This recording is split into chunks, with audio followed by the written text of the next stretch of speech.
Good morning, students. Today we take the topic nature of matter in chapter 1, and today we'll discuss about the elements, what are elements and what are the different categories of the elements. So elements are those substances which cannot be split up into two or more simpler substances by any physical method. So it cannot be split up means like copper atom. Copper is an element. It cannot be broken into different elements or different atoms. We can say copper is made up of copper atom, aluminium is made of aluminium atom, iron is made of iron atom, and so on. So it cannot be split further into simpler substance by any physical method. These substances are called elements. And in the earth there are 115 known elements are there till now. Out of these 115 elements, 92 elements are found in nature, and the rest, that is 23 elements, they are prepared artificially. And elements may be solid also, liquid also, as well as gases also. Mostly the elements are solid as well as gases. Some elements are there which are present in liquid state. And these elements are divided into metals, metalloids, non-metals, and noble gas. So if we categorize the elements, so elements are categorized into four categories: metals, non-metals, metalloids, and noble gases. Now first we will discuss the properties of metal. What are metals?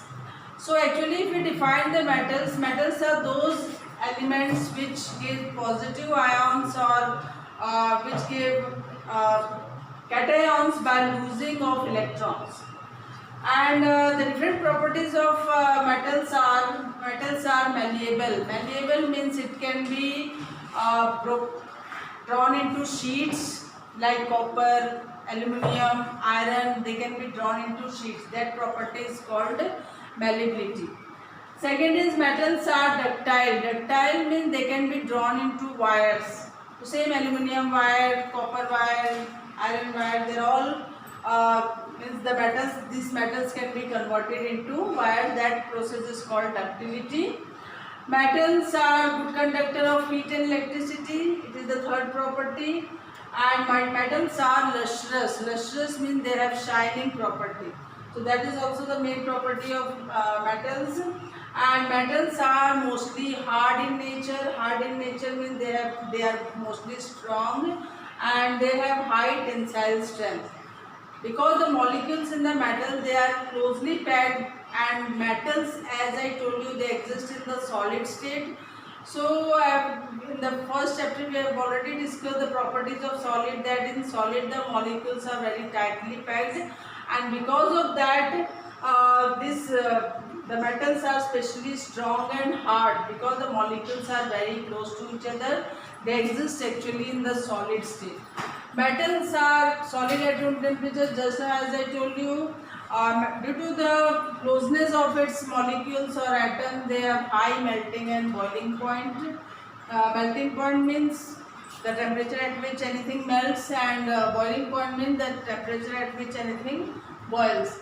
And metals have high densities. That is also the same case, that if they are solid, if they are hard, if they have high tensile strength, means their densities is also more, and they are sonorous, means they can produce sound. Metals have a silver or grey color, means different color they are found, especially silver and grey. And one thing I want to tell about sonority means they produce sound. That's why the metals are specially used in the musical instruments, different like guitar or any other instrument. They are all made up of the metals only because they produce the sound. So these are some of the properties of the metals. Now let's discuss what are non-metals and what are their properties. So non-metals are those elements which give anions, or we can say which gives negative ions by the gain of electrons. So non-metals always gain electrons, and so they form negative ions or anions, And non-metals are mostly gases, solid as well as liquid. Mostly in gases state they are found, like hydrogen, nitrogen, oxygen, they are all non-metals. And some are solid also, some are liquid also. Non-metals are non-malleable, means they cannot be drawn into sheets. They are non-ductile, means they cannot be converted into wires. And they are bad conductor of electricity. So bad conductor of electricity means they do not conduct electricity, like except graphite. Graphite is a non-metal which can conduct electricity, but mostly the non-metal, they are bad conductor of heat and electricity. But non-metals have low melting and boiling point. Because of this strength also they are very soft, or we can say their melting and boiling points are very low, and they have low densities. That's why. And they are not sonorous. Not sonorous means they do not produce sound, like oxygen, nitrogen, carbon. They do not produce sound. That's why they are called non-sonorous in nature, and they have many colors. Especially the metals are silver or grey in color, whereas non-metals are of different colors.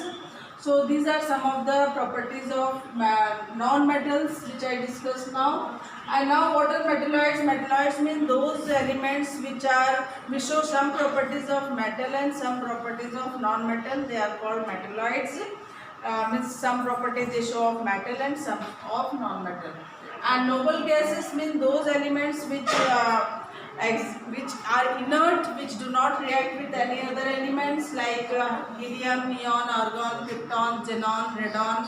These are the 6 noble gases which are found in the nature, and these are inert gas, we can say, or they do not react with any other elements. So these are the 4 different types of the elements: metals, non-metals, metalloids and noble gas. Thank you.